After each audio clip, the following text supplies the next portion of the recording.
بانی P T I کا army chief کو خط، پاک فوج سے یکجہتی کا اظہار، فوج کے سربراہ سے پالیسیاں بدلنے اور جوڈیشل کمیشن بنانے کی درخواست۔ وکیل فیصل چودھری نے خط کی تفصیلات بتاتے ہوئے کہا، بانی پی ٹی آئی نے خط میں الیکشن فراڈ اور پی ٹی آئی کے خلاف مقدمات کا معاملہ اٹھایا ہے۔ Chairman PTI barrister Gohar نے کہا، بانی پی ٹی آئی نے خط بطور سابق وزیر اعظم لکھا اور سپہ سالار سے پالیسیوں پر نظر ثانی کی درخواست کی ہے۔ پروگرام کیپٹل ٹاک میں رہنما پی ٹی آئی اسد قیصر نے کہا، آرمی چیف کو خط اس لیے لکھا گیا کہ اصل طاقت انہی کے پاس ہے، حکومت محض شو پیس ہے۔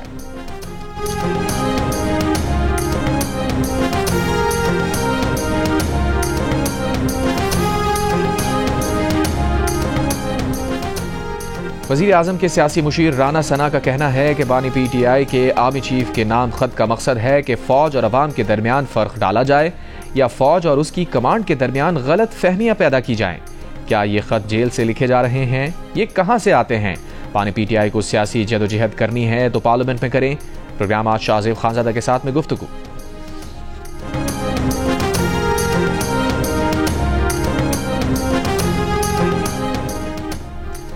وزیر اعلیٰ کے پی علی امین گنڈاپور نے کہا ہے، بانی پی ٹی آئی نے آرمی چیف کو خط لکھا ہے، دیکھتے ہیں کیا جواب آتا ہے۔ میری 1-2 روز میں پھر ملاقاتیں ہوں گی، پھر بتاؤں گا کہ معاملات 99 سے نیچے آئے ہیں یا آگے بڑھے ہیں۔ بانی کی اجازت کے بغیر وہاں کوئی بات نہیں کرتا۔ بانی کو کہیں منتقل کرنے کا فیصلہ ان کا اپنا ہوگا، میں کچھ نہیں کہہ سکتا۔ بانی کے آمادہ نہ ہونے کے باوجود 99% کہہ رہا ہوں تو مطلب چیزیں کافی قریب لے آیا ہوں۔ یقین دلاتا ہوں بہت جلد مسئلہ حل ہوگا۔ جو پیچھے ہٹے گا اس کا مطلب ہے اسے پاکستان کی پرواہ نہیں۔ یہ بھی کہا کہ افغانستان سے بات چیت کے لیے اسی ماہ وقت بھیجیں گے۔ معاملات وفاقی حکومت اور اداروں کی مرضی سے آگے بڑھیں گے۔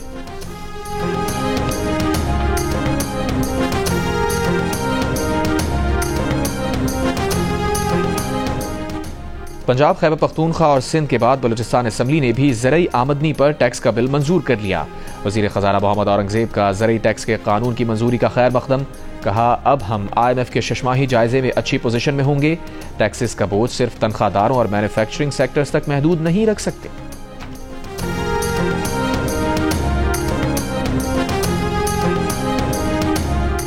رہنما P T I Azam Khan Swati کو اٹک جیل سے رہا کر دیا گیا۔ اعظم سواتی کے خلاف تھانہ سنجانی، ٹیکسلا میں مقدمات درج کیے گئے تھے۔ Lahore high court Rawalpindi bench نے اعظم خان سواتی کی 30 جنوری کو ضمانت منظور کی تھی۔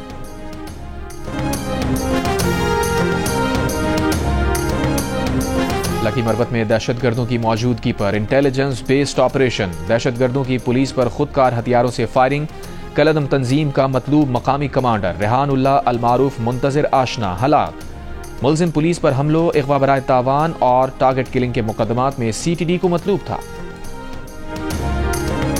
نون لیگ کے صدر نواز شریف کا کہنا ہے کہ عوام کی مشکلات میں کمی آ رہی ہے۔ مریم نواز کی محنت سے پنجاب میں بہتری نظر آ رہی ہے۔ پنجاب کے مختلف شہروں سے تعلق رکھنے والے ارکان اسمبلی سے بات چیت میں نواز شریف نے کہا، نون لیگ کے ارکان ان کی طاقت اور عزت ہیں۔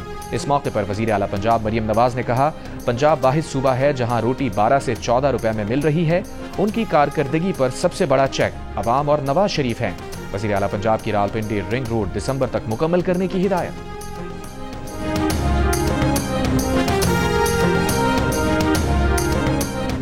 وزیر اعظم شہباز شریف کی اسپیکر قومی اسمبلی کے گھر آمد کی اندرونی کہانی باہر آ گئی۔ ملاقات میں پیپلز پارٹی نون لیگ کے درمیان تلخیاں کم کرنے پر گفتگو۔ شازیہ مری نے نہروں کا معاملہ اٹھایا۔ خورشید شاہ اور اعجاز جکھرانی نے پاور شیئرنگ فارمولے پر عمل درآمد پر زور دیا۔ شہباز شریف نے کہا، پیپلز پارٹی کو ساتھ لے کر چلنا ہماری ترجیحات میں شامل ہے۔ چھوٹے چھوٹے سیاسی معاملات حل کر لیں گے۔ پیپلز پارٹی وفد سے شہباز شریف نے کہا، اگر مسائل حل نہ ہوئے تو ایاز صادق ہم سے زیادہ آپ کے دوست ہیں، یہ حل کروا دیں گے۔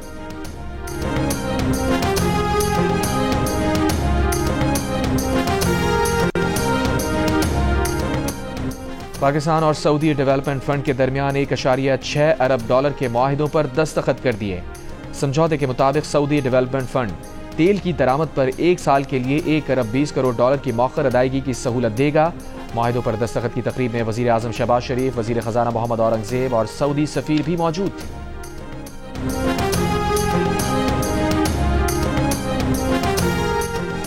ملک بھر میں ICC چیمپئنز ٹرافی کے ٹکٹس کی فروخت شروع ہو گئی۔ ایسا لگا جیسے لوٹ سیل مچ گئی ہو۔ کراچی، لاہور، راولپنڈی، اسلام آباد، ہر جگہ کرکٹ کے دیوانوں کی لمبی لمبی لائنیں لگ گئیں۔ شائقین کے درمیان ٹکٹ حاصل کرنے کا مقابلہ۔ جس کو ٹکٹ ملا وہ خوش، جو ناکام رہا مایوس ہو گیا۔